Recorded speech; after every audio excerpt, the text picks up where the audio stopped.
Hello and welcome to another edition of What Does the Bible Say? I am your host, John Van Gorder, and today I am reading Genesis chapter 30.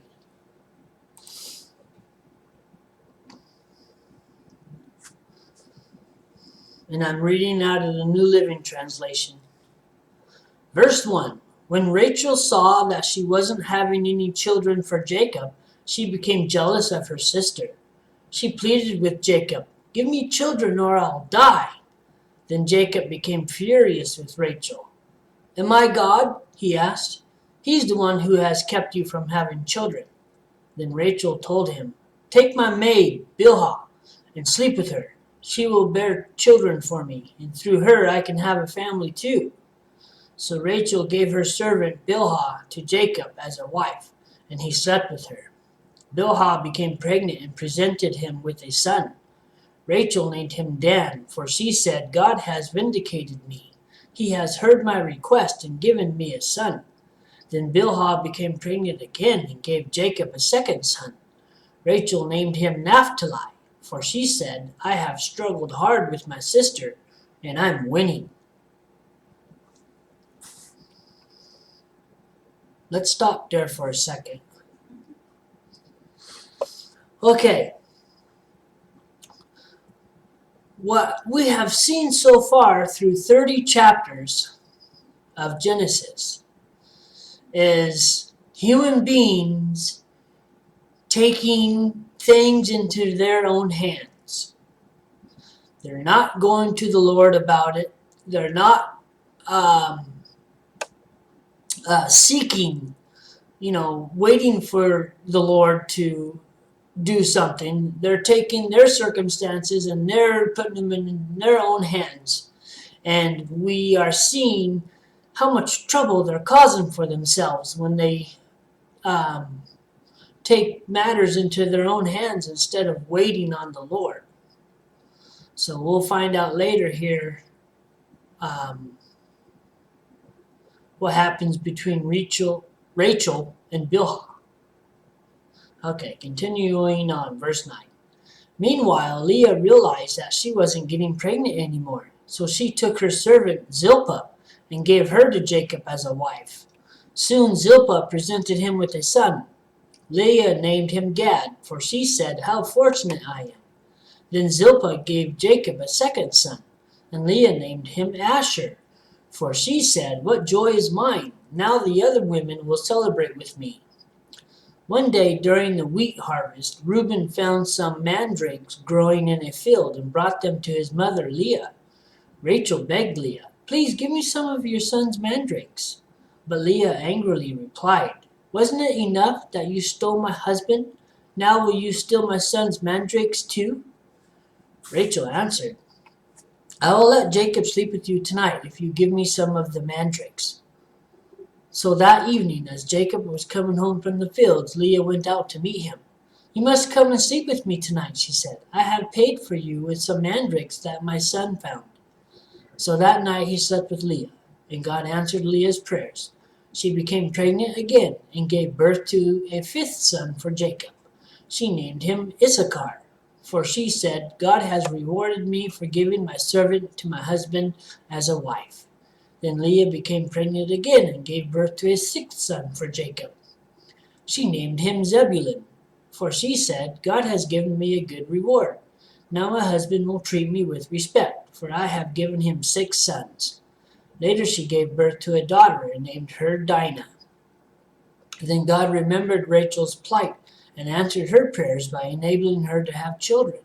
She became pregnant and gave birth to a son. "God has removed my disgrace," she said, and she named him Joseph, for she said, "May the Lord add yet another son to my family." Okay, so let's stop there. Now,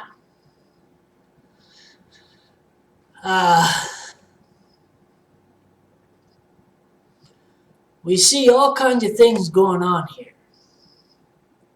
We see a rivalry between Rachel and Leah. And this is why it's best just to have one wife. You have one wife, you don't have, nobody, there's no strife going on because one wife is being denied or, you know, anyways, it's just better to have one wife.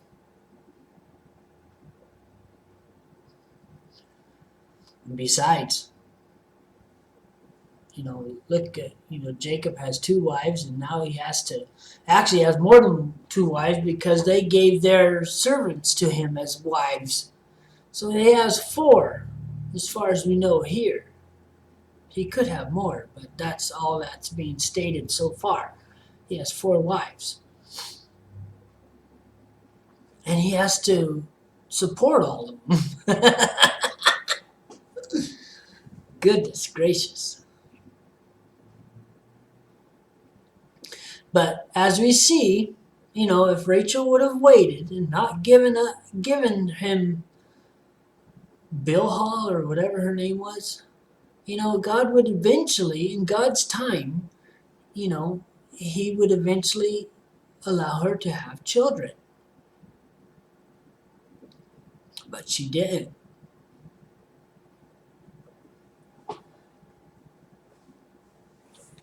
Okay, continuing on. Jacob's wealth increases. Verse 25.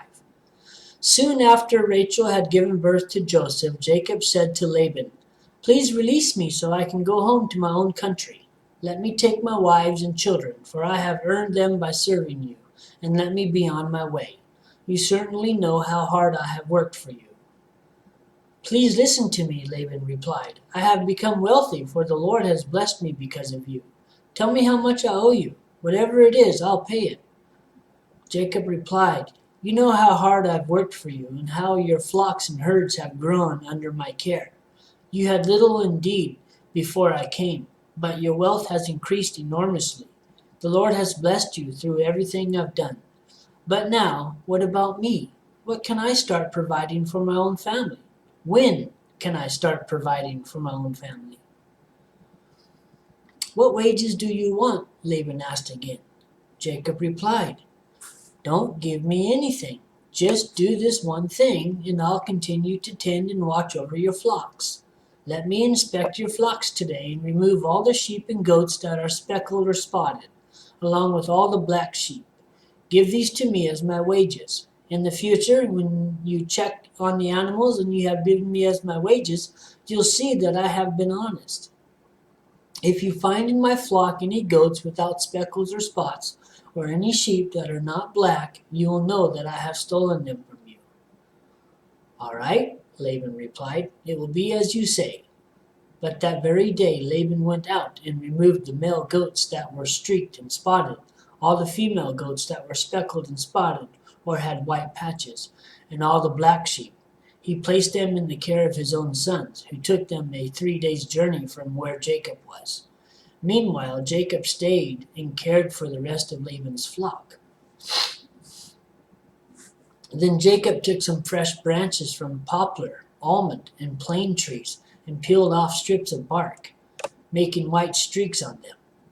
Then he placed these peeled branches in the watering troughs where the flocks came to drink, for that was where they mated. And when they mated in front of the white streaked branches, they gave birth to young that were streaked, speckled, and spotted. Jacob separated those lambs from Laban's flock, and at mating time he turned the flock to face Laban's animals that were streaked or black. This is how he built his own flock instead of increasing Laban's. Whenever the stronger females were ready to mate, Jacob would place the peeled branches in the watering troughs in front of them. Then they would mate in front of the branches. But he didn't do this with the weaker ones, so the weaker lambs belonged to Laban, and the stronger ones were Jacob's. As a result, Jacob became very wealthy, with large flocks of sheep and goats, female male servants, and many camels and donkeys. Interesting.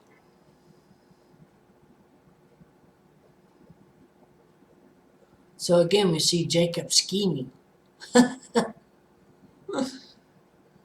But Laban too.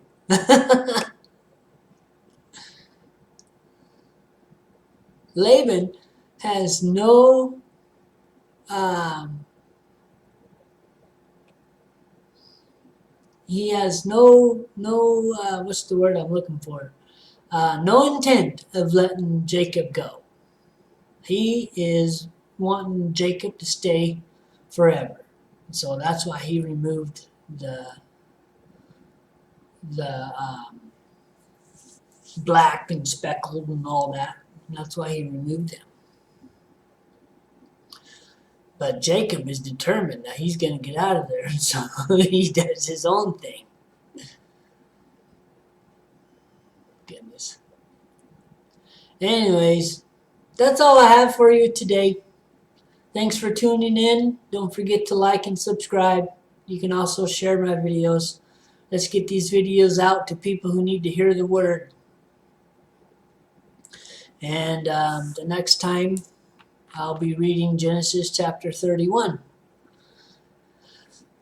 Thank you, and God bless you.